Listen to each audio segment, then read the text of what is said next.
E aí, gente, tudo bom? Quis fazer mais um vídeo para explicar a sacada que eu acho mais genial do Blades in the Dark, que o John Harper, que é o autor do jogo, teve ao fazer esse jogo, que é a mecânica que dá inteiramente aos jogadores o controle pelo destino dos seus personagens. Eu vou explicar melhor, vou explicar direto aqui e vocês vão entender o que eu quero dizer no final. Ao contrário de outros RPGs como Dungeons and Dragons, o jogador aqui vai decidir o que vai acontecer com o jogador. No Dungeons and Dragons, por exemplo, o jogador tem o HP e aí ele vai sofrendo dano, e esse dano é um resultado das rolagens dos dados que o mestre, né, apresenta para os jogadores, ou seja, o jogador não tem nenhum controle sobre isso, ele aceita a consequência dos dados, e chegando no HP 0, ele vai fazer aquelas rolagens de sobrevivência, e dependendo do que acontecer nessas rolagens, ele vai morrer. E é isso. Ele vai ter que procurar um novo personagem para jogar, né? No Blades in the Dark não tem nada disso, é bastante diferente, né? Então, assim, a grande sacada, eu acho isso genial, é tudo gira em torno da rolagem de ação. Lembram da rolagem de ação? Vocês têm as bolinhas em cada uma das ações, você escolhe qual ação vai utilizar, e a partir da rolagem dessa ação, na qual você pode gastar estresse, né, que é um insumo do jogo, e você tem a barra de estresse, com o limite de estresse que você pode acumular. Você então, consumindo estresse, você pode rolar mais dados, e a partir do resultado desses dados, você vai sofrendo as consequências. Então vou mostrar quais são elas agora. A primeira delas, a mais óbvia, é o harm, é o dano propriamente dito, que você recebe de rolar de rolar de 1 a 5, né? Ou de 1 a 3 você falha, mas tem uma consequência, ou de 4 a 5 você pode até acertar o inimigo, falando aqui de um combate, né? Mas tem uma consequência, então, às vezes você acertou, mas recebeu o dano de volta. E aí pode levar ao harm, né? E pode levar a consequências, né? Não necessariamente ao harm.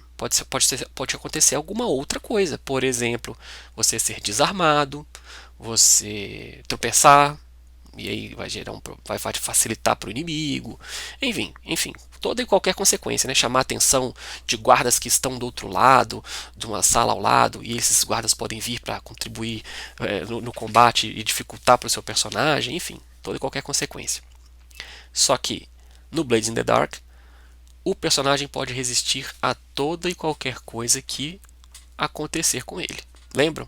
Toda e qualquer consequência e o dano que o mestre jogar para o jogador, o personagem pode resistir. Ele faz uma rolagem de resistência utilizando um daqueles 3 atributos que ele tem na ficha, mas ele paga a consequência, o resultado de resistir a isso, né? Que é mais estresse. Ele vai gastar 6 de estresse menos o maior valor que ele rolou na rolagem de resistência dele, né? Ou seja, por esse mecanismo do estresse, o Blades in the Dark empodera o jogador para decidir o que vai acontecer com o personagem.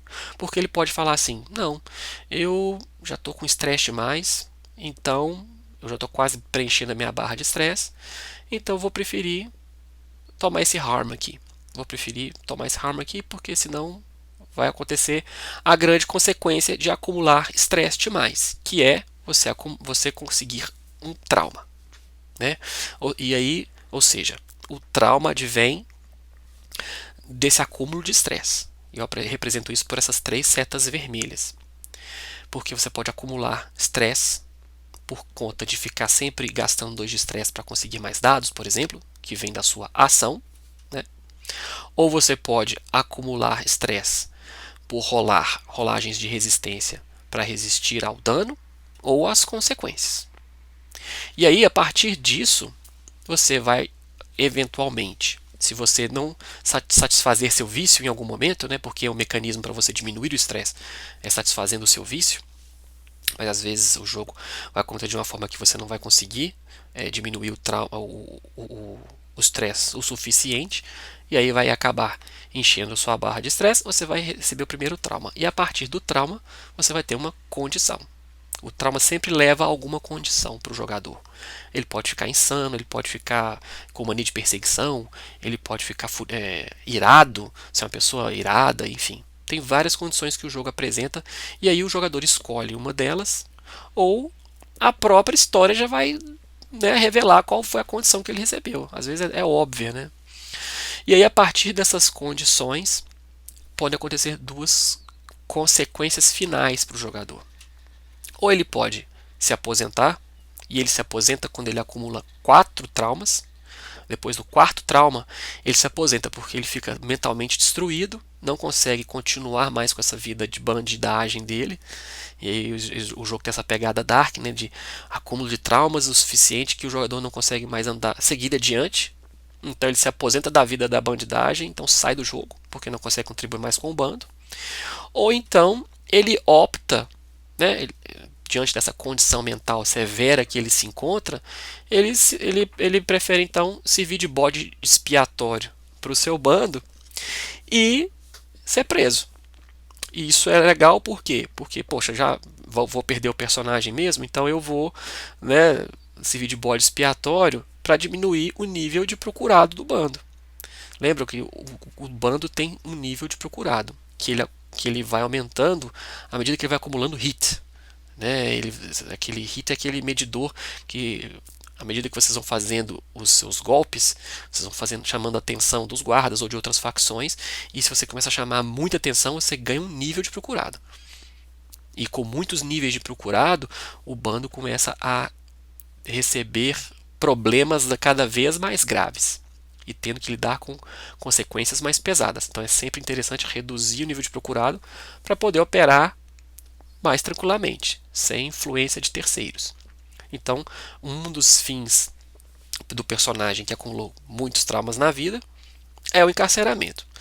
Mas, obviamente, também o outro fim, outra linha de fim do personagem é aquela mais tradicional, que é acumulei muito harm, acumulei muito dano, então eu vou acabar morrendo, né? Como é que é nesse jogo? Eu tenho 3 níveis de dano. Então, se eu já maximizei os meus níveis de dano até o nível 3, se eu receber mais um dano de nível 3, que é o tipo de dano mais severo do jogo, eu vou morrer. Só que a morte não necessariamente é o fim do jogador do personagem no Blades in the Dark. A morte, claro, pode ser o fim do personagem, como em todo em qualquer RPG, e aí o jogador pode optar por rolar um novo PC, um novo personagem. E aí continua o jogo com um novo personagem. Coisa bem tradicional, né? Só que nesse jogo não é essa a única opção. A morte pode fazer que você pode optar por seguir jogando como um fantasma. E aí o interessante é que jogando como um fantasma, se você cumprir determinados requisitos, você vai poder, primeiro, optar por se transformar num hull, que é, a tradução ficou casco, que é o seu fantasma entrar num artefato, né, de faiscaria que o jogo diz, né, que é dessa tecnologia do Blades in the Dark, né, que é um negócio meio steampunk. E aí você vai ter essa vida agora senciente dentro do hull, dentro desse casco, e vai viver como um golem, vai ter uma nova ficha com novos poderes, um novo progresso. É um novo personagem com novas possibilidades, né? Muito interessantes. Ou, se você não quiser se transformar num hull, você pode se transformar num vampiro. Né? Aí vai ter todos esses outros tipos de requisitos que o jogador tem que cumprir, que pode resultar nele acabar se transformando num vampiro. Também vai ter uma ficha própria para isso, com novos poderes, nova progressão, e daí vai ficar jogando como um vampiro, o que também é muito interessante, né? Mas esse não acaba aí. Uma terceira forma que o jogo traz é se algum diabo ou algum demônio possuir o jogador, o personagem. Quando ele é possuído por uma entidade dessa, ele semanalmente vai acumulando traumas. E aí, se depois da quarta semana ele vai ter 4 traumas, isso, né, se ele não tivesse trauma nenhum até então. E com os 4 traumas ele pode morrer, né, o diabo ou o demônio possuíram ele em definitivo e ele vira NPC, né? Vira um inimigo, e aí morre para o jogo. Ou então, não. Ele tem a possibilidade de sair dessa possessão, sair desse controle da entidade que o possuiu e diretamente se transformar num vampiro sem passar por essa etapa intermediária de fantasma. Então, olha só, desse diagrama todo, olha que interessante. O tempo todo, o jogador está empoderado do que vai acontecer com o seu personagem, a partir do que o mestre apresentou para ele por conta das rolagens que aconteceram no jogo. Então, o mestre, no final das contas, ele só inicialmente vai falar ou resultou num harm ou resultou numa consequência. Daí em diante, o que vai acontecer com o personagem é totalmente discricionário dos jogadores, que vão, por meio do estresse, resistir ao que aconteceu com eles, o que vai resultar em trauma, ou aceitar o dano que eles receberam em algum momento, que vai resultar na morte, mas que aí pode levar a várias outras possibilidades. E eu acho essa sacada genial. Por quê? Porque ao fazer isso, o mestre o jogo está dando para o mestre a possibilidade de jogar para os personagens o que ele bem entender. Dá uma liberdade muito grande para o mestre, porque ele não precisa ficar mais pensando em equilibrar a quantidade de jogadores com o nível de inimigo que ele vai apresentar, ou o nível de dificuldade que ele vai trazer.